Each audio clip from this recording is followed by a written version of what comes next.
2 ತಿಂಗಳಿಂದ ಆ ಮಕ್ಕಳೆಲ್ಲ ಶಾಲೆಯನ್ನ ಮರೆತು ಜಾಲಿಯಾಗಿದ್ರು. ಆಟ ಆಡ್ಕೊಂಡು ಊರುಗಳನ್ನ ಸುತ್ತಾಡ್ಕೊಂಡಿದ್ರು. ಈಗ ಮತ್ತೆ ಶಾಲೆ ಆರಂಭ ಆಗಿದೆ. ಹೀಗಾಗಿ ಮಕ್ಕಳು ಬ್ಯಾಗ್ ಹೆಗಲೇರಿಸಿಕೊಂಡು ಬರ್ತಾ ಇದ್ದಾರೆ. ಹೀಗೆ ಬಂದ ಮಕ್ಕಳಿಗೆ ಕೆಲ ಶಾಲೆಗಳಲ್ಲಿ ಶಾಕ್ ಎದುರಾಗಿದೆ.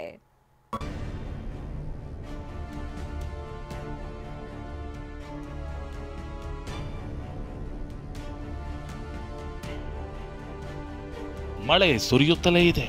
ಕೊರೋನಾ ಭಯವೂ ಕಾಡ್ತಿದೆ. ಇದರ ಜೊತೆಗೆ ಶಾಲೆಗಳ ಬಾಗಿಲು ಮತ್ತೆ ತೆರೆದಿವೆ. ಉತ್ಸಾಹದಿಂದ ಮಕ್ಕಳು ಶಾಲೆಗಳತ್ತ ಆಗಮಿಸಿದ್ದು ಪ್ರೀತಿಯಿಂದಲೇ ಸ್ವಾಗತ ಸಿಕ್ಕಿದೆ. ಆದರೆ ಕೆಲವೆಡೆ ಅಧ್ವಾನದ ದರ್ಶನವಾಗಿದೆ. ಶಾಲೆ ಆವರಣ ಜಲಾವೃತ, ಮಕ್ಕಳಿಗೆ ಮೋರಿ ನೀರಿನ ದರ್ಶನ. ಯಾದಗಿರಿ ಜಿಲ್ಲೆ ಶಹಾಪುರ ತಾಲೂಕಿನ ದರಿಯಾಪುರದಲ್ಲಿ ಮಕ್ಕಳು ಅತಿ ಉತ್ಸಾಹದಿಂದಲೇ ಇವತ್ತು ಶಾಲೆಗಳತ್ತ ಮತ್ತೆ ಆಗಮಿಸಿದ್ರು. ಆದರೆ ಶಾಲೆ ಆರಂಭವಾದ ಮೊದಲ ದಿನವೇ ಮಕ್ಕಳಿಗೆ ಎದುರಾಗಿದ್ದು ಕಬ್ಬೆದ್ದು ನಾರುವ ಮೋರಿ ನೀರು. ಹೌದು, ಧಾರಾಕಾರವಾಗಿ ಸುರಿದ ಮಳೆಗೆ ಸರ್ಕಾರಿ ಶಾಲೆ ಆವರಣ ಜಲಾವೃತವಾಗಿದೆ. ಚರಂಡಿ ನೀರಿನಲ್ಲೇ ಮಕ್ಕಳು ಶಾಲಾ ಕೊಠಡಿಗೆ ಹೋಗಬೇಕಾದ ದುಸ್ಥಿತಿ ನಿರ್ಮಾಣವಾಗಿದೆ. ಮಳೆ ಆರ್ಭಟಕ್ಕೆ ಕುಸಿದ ಸರ್ಕಾರಿ ಶಾಲೆ ಕಟ್ಟಡ. ಇತ್ತ ಚಿಕ್ಕಮಗಳೂರು ಜಿಲ್ಲೆ ಕೊಪ್ಪ ತಾಲೂಕಿನ ಶಾನುವಳ್ಳಿ ಸರ್ಕಾರಿ ಹಿರಿಯ ಪ್ರಾಥಮಿಕ ಶಾಲೆ ಮಳೆಯ ಹೊಡೆತಕ್ಕೆ ಕುಸಿದು ಬಿದ್ದಿದೆ. ಈ ಶಾಲೆ ಕಳೆದ ವರ್ಷವಷ್ಟೇ ಕುಸಿಯುವ ಹಂತಕ್ಕೆ ತಲುಪಿತ್ತು. ಆಗ ಜಿಲ್ಲಾಡಳಿತ ಶಾಲೆಯನ್ನ ಮುಚ್ಚಿತ್ತು. ಇದೀಗ ಇಡೀ ಶಾಲೆ ಬಿದ್ದಿದ್ದು ಶಾಲಾ ಕಟ್ಟಡದಲ್ಲಿದ್ದ ಉಪಕರಣಗಳು ಪುಡಿಪುಡಿಯಾಗಿವೆ.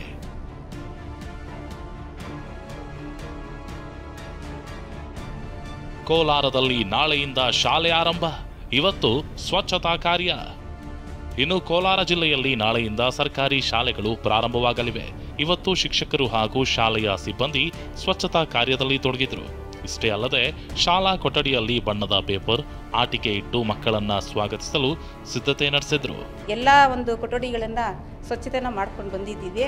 ಬೆಳಗ್ಗೆ 10 ಗಂಟೆಗೆ ಎಲ್ಲ ಮಕ್ಕಳನ್ನು ಕರೆಸ್ಕೊಂಡು ಅವ್ರಿಗೆ ಹೂ ಕೊಡುವುದರ ಮೂಲಕ ಸ್ವಾಗತವನ್ನು ಮಾಡ್ತಾ ಇದ್ದೀವಿ ಸರ್. ಮತ್ತು ಸಿಹಿ ತಿಂಡಿನೂ ಮಾಡಿಸ್ತಾ ಇದ್ದೀವಿ. ಶಾಲಾ ಆರಂಭದ ಮೊದಲ ದಿನವೇ ಮಕ್ಕಳಿಗೆ ಕೆಲಸ.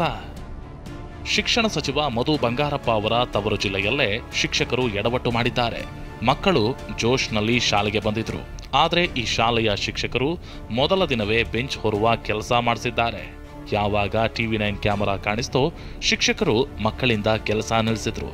ಇದರ ಜೊತೆಗೆ ಬೋರ್ಡ್ ಕೆಳಗೆ ಅಕ್ಕಿ, ಬೇಳೆ, ಕಾಳುಗಳ ಚೀಲ ಹಾಗೆ ಬಿದ್ದಿವೆ.